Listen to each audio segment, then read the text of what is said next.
തിരുവല്ല കുറ്റൂർ കൃഷിഭവനിൽ രൂപീകൃതമായ കാർഷിക വികസന സേനയ്ക്കായി ഉപകരണങ്ങളെത്തി. ഇവയുടെ ഉദ്ഘാടനം കുറ്റൂർ ഗവൺമെന്റ് ഹൈസ്കൂളിൽ പഞ്ചായത്ത് പ്രസിഡന്റ് ജോർജ് ഇലഞ്ഞിമുട്ടിൽ നിർവഹിച്ചു. ചോറ് കഴിക്കുന്നു, അത് അരി എങ്ങനെയാണ് ഉണ്ടാകുന്നത് എന്ന് ചോദിച്ചാൽ അറിയില്ല. എന്നാൽ അതായിരുന്നില്ല നമ്മുടെ സംസ്കാരം.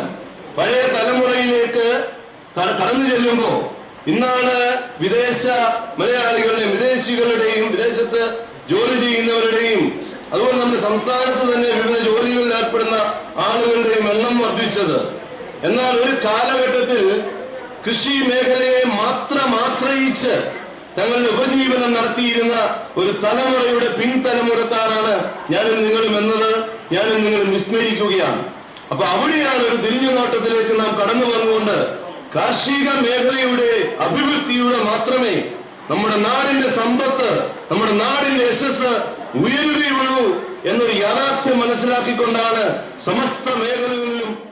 Ward member T K Prasannakumar അധ്യക്ഷത വഹിച്ചു. ചടങ്ങിൽ കൃഷി ഓഫീസർ ജൈവകൃഷിയെക്കുറിച്ച് ക്ലാസ് എടുത്തു. Head mistress Shanthamma, block panchayat vice president Annamma Ibrahim തുടങ്ങിയവർ സംസാരിച്ചു.